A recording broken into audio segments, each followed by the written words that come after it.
What's up, YouTube? This your boy Melvin Take One Two. We're coming at you with a review of episode one of WeTV's Growing Up Hip Hop. It's episode one and it's named The Master Plan. We'll really get into it because I don't like make my videos too long. So I'm trying to get make sure I hit it, miss everything, whatnot. You might see me look down time to time, but I'm just reviewing my notes. So let's get into it. Okay, first of all, the episode starts off with Little Romeo. Basically, he's introduced himself, telling he's had hit singles. He's the he's the predecessor. He's his dad created No Limit, and that's feedback, and they I can say nah nah nah nah no. So he's introducing himself. So all of a sudden Romeo goes see Master P because Master P says he wants to have a talk with him. So when they go to meet, he's asking, what are you doing? Did you go to club night? Blah blah blah. Romeo's like, yeah, when he's like, you make sure you gotta have people with you because you're the son of a legend. Blah blah blah blah blah. Woo woo woo woo woo woo woo woo woo. So all of a sudden, basically, Master P wants to have a talk with Lil Romeo because he's trying to groom him to become. Well, he's been grooming him since he was a baby anyway, but he's finally at the point where he wants him to announce him as the new president to take over No Limit. We know it's coming, but just win. But Master P finally feels like he's at that level. But Romeo still questions himself, am I ready for this? Am I ready to do this, or should I still be making moves? And so it's an eternal struggle between his dad wanting to do it and him saying, okay, am I ready? What's going on? Okay, so next scene we move on to Angela. Angela's there. She introduces herself, and talks about her family, Rev Run, and talks about how she grew up in the spotlight and being famous. She didn't really realize how famous she was until she grew older, and then she realized, dang, my dad is really famous. This Rev Run, I'm Rev Run daughter, So all of a sudden, but now she's at the point where she's trying to make her own way, because a couple of years when she was younger, she did a couple of things with her sister Vanessa, but now she's trying to really do her own thing, and she has her own line of clothing coming out.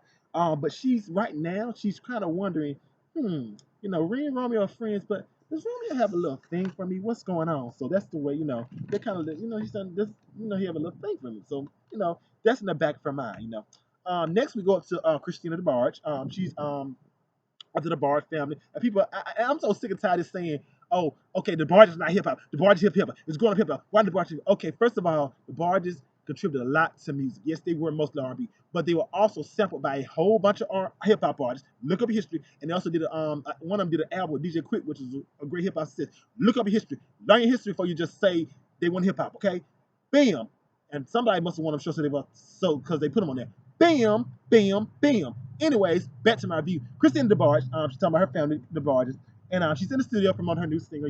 Because when she first came out in I think 2009, she had more of a poppy image, but now she's going back to her more R&B roots, and so because she's older now. I think she's like 24, 25, and she's trying to work her record, and try to make her name for herself. All of a sudden, her uncle rocks in El DeBarge. El DeBarge walks in, El DeBarge.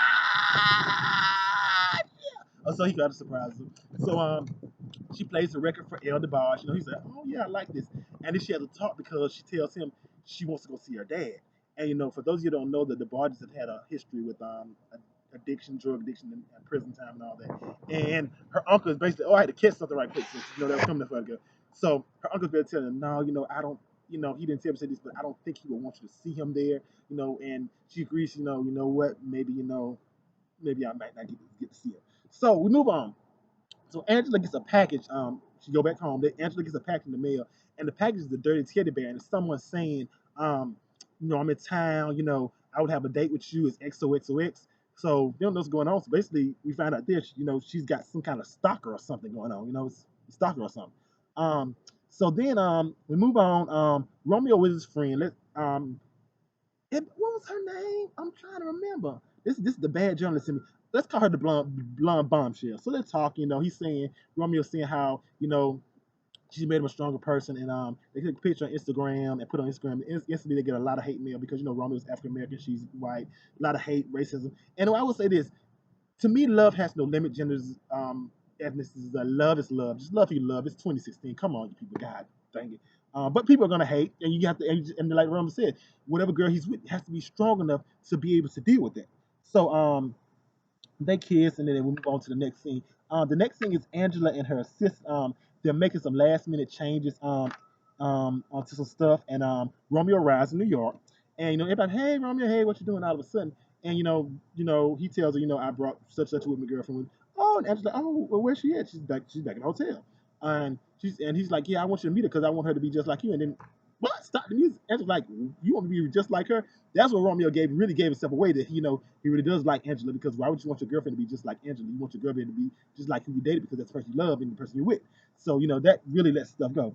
So then Angela and after that, Angela and Romeo arrived at a gallery, and this is where we meet Boogie Dash, Boogie Dash, which is Damon Dash's son. And he talks about his family and how his dad, Jay Z, and all the record labels, and they ride together, they have a little talk, and then all of a sudden, Pepper from Salt and Pepper, push it, let's talk about sex, baby, shoot. Pepper from Salt, the legendary Salt and Pepper, 30 years in the game, they just pioneers of female hip hop. And she shows up with her daughter. I think her name was Egypt. I'm not sure. Forgive me. But this is the daughter. If you remember back in the day, remember she dated Tret from Naughty by Nature. This is his daughter he had with her, and they're talking. They have a conversation, all of them. And Damon Dash is talking about struggles. And he's saying how Pepper and him they had a struggle, but the kids they didn't have a struggle. And him and Angela kind of get into it with talking about, yeah, I have a struggle, and they're just like, no, you didn't have a struggle. No, you didn't. You didn't have to deal with gangsters and shots. No, you didn't. So Angela kind of takes that. She kind of feels kind of type of way, and after that they leave. Um, then we move on to next scene where Christina DeBarge is she's at I think her mom's sister's house, and they pull out some photos, and she's reminiscing about her and her dad, and she's saying how she want to go see her dad, and that she forgives, and she just wants to let them know that she'll be there because she feels guilty about that, and just let her father know, because she hasn't seen him in a couple years, how she's doing and everything. After we move that, we move. Angela comes to Romeo's apartment. She wants to talk about what happened last night. All of a sudden, and Romeo I kind of agree with Romeo. She kind of took it a little bit too, because Romeo said a good thing. Romeo may be younger than Angela, but he said something that was smart. Sometimes you just gotta take things with a grain of salt and take the bad, take the good with the bad, and just take out what you need. And just because criticism is a lot of times the best people are people who have been criticized and have taken constructive criticism and took it to a level that can help them. You know what I'm saying? So I kind of agree with that. They do a secret handshake, boom, boom, pow, dab it up, and we go to the next thing. Boogie is visiting his dad, Damon. He's getting some kind of tattoo or some kind of bar or something, and he's talking about Angela and the altercation of what they're talking about, the way she felt some type of way. And Damon was like, basically, well, if she felt some type of way, it must have been something theirs. So, that was good, for her to think that way. So then Angela tells her dad about the teddy bear, and her dad's like, wait a minute, no, you might need to cancel that show. And Angela's like, no, no, no, no, no, no, no, can't cancel that show. That doesn't look right. This is my first, no clothing line for my first line. This cannot do this. So she agrees to get some security for the fashion show. And they're like, okay, so they, move on. Moving on to the next scene.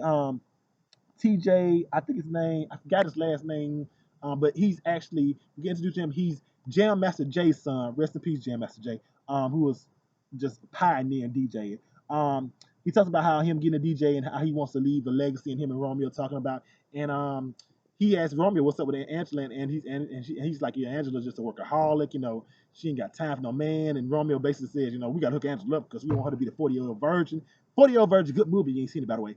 And so they just want to hook Angela up, just to show her to have some fun. It's all right to work, but they want to show her to have some fun. Then we go back to Christina, and she's back in the studio with her producer or something.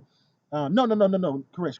She's talking with one of the family members. I can't remember which one it was, and she's telling how she had a crush on Romeo, and Romeo's going to be there, blah blah blah. And then we move on to Pepper goes to TJ's birthday party. They try to get her daughter in, but apparently she doesn't get in or something like that. So she goes back. So TJ's celebrating his 24th birthday party. Angela gets something happens. A stalker comes, and Angela just um, she gets nervous. Somebody have to leave, and Christina trying to call Angela, she can't get Angela, and that's basically the way the episode leaves. So it was a pretty good debut episode of Growing Up Hip Hop. It really introduced the characters. I gotta say this. That truck is in the background. I wish it had gone pick up some speed. I love recording outside because it's so nice, but you have to realize you have to go against the elements.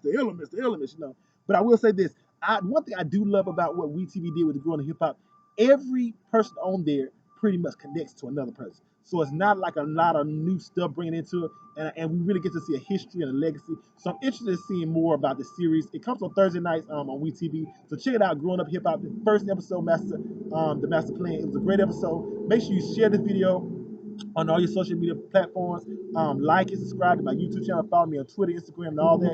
And Melvin Taylor Toomer. And I love you guys. And just follow your dreams, follow your heart, and don't let anybody dictate who you are or where you go. Be your own person, follow your dreams, and chase them no matter what nobody says. Love you guys. Bye.